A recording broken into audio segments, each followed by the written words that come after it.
Telugu Desam party మేనిఫెస్టోలో పెట్టిన super 6 కార్యక్రమానికి మహిళల్లో విశేష స్పందన వస్తోందని తెలుగుదేశం పార్టీ మహిళా విభాగం పిఠాపురం నియోజకవర్గ నాయకురాలు మాజీ ఎమ్మెల్యే వర్మ సతీమణి శ్రీ వత్సవాయి లక్ష్మీదేవి పేర్కొన్నారు. యూకొత్తపల్లి మండలం వాకతిప్పలో పవన్ కళ్యాణ్ కు మద్దతుగా శ్రీ వత్సవాయి లక్ష్మీదేవి ఎన్నికల ప్రచారం చేపట్టారు. స్థానిక మహిళలతో కలిసి ఇంటింటికి వెళ్లి గ్లాసు గుర్తుకు ఓట్లు వేసి పిఠాపురం ఎమ్మెల్యే అభ్యర్థి కొణిదెల పవన్ కళ్యాణ్ ను కాకినాడ ఎంపీగా పోటీ చేస్తున్న తంగెళ్ల ఉదయ్ శ్రీనివాస్ ను అత్యధిక మెజార్టీతో గెలిపించాలని ప్రజలకు విజ్ఞప్తి చేశారు.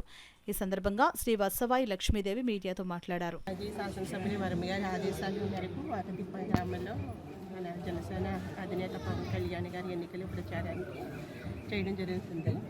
అలాగే 50 సంవత్సరాలు నిండిన అందరికీ కూడా పెన్షన్ ఇవ్వడం అవుతుంది 4,000 చొప్పున. అలా వాకతిపై ఈ గ్రామంలో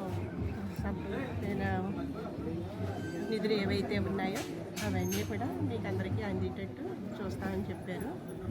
అలాగే మన చంద్రబాబు నాయుడు గారు కూడా సూపర్ 6 పథకాలు ప్రవేశపెట్టారు. మన ఆడవాళ్ళకి అందరికీ కూడా 3 గ్యాస్ సిలిండర్లు, అమ్మాయిలు ఆడపిల్లలు ఎవరైతే ఉన్నారో వారికి సంవత్సరానికి 15,000, అలా చదువుకునే పిల్లలు ఎవరైతే ఉన్నారో వారికి నెలకి 1,500 చొప్పున అందరికీ ఇవ్వడం జరుగుతుంది.